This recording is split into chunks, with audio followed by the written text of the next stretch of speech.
বন্ধুরা, এই মুহূর্তে কেকেআর দলে একটি বড় ধাক্কা খেল।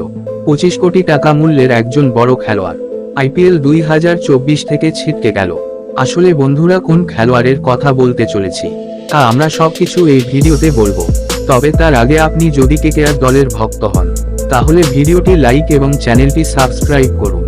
বন্ধুরা, আমরা যদি আইপিএল নিলামের কথা বলি তাহলে 19 ডিসেম্বরে আইপিএল নিলাম হয়েছিল, যেখানে Kolkata night Riders Australia cricket দলের শক্তিশালী খেলোয়াড় মিচেল স্টার্ককে 20 কোটিরও বেশি টাকায় কিনেছে।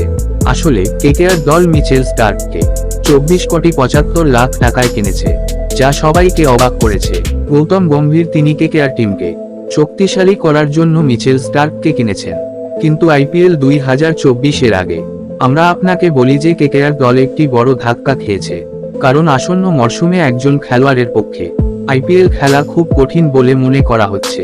বন্ধুরা, আইপিএল 2024 জন্য সব দলেই তারা প্রস্তুতি নিচ্ছে এবং আপনি জানেন যে কলকাতা নাইট রাইডার্স বিদেশি খেলোয়াড় মিচেল স্টার্কের জন্য প্রচুর অর্থ ব্যয় করেছে এবং সেই খেলোয়াড়কে তাদের দলে কিনে নিয়েছে।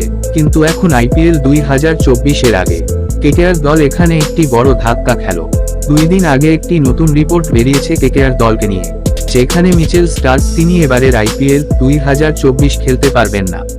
তিনি টুইটারে একটি পোস্ট করেছিলেন এবং তিনি লিখেছিলেন যে এবার আমি আইপিএল 2024 খেলতে যাচ্ছি না, কারণ আমি আমার ফিটনেসে সময় দিতে চাই।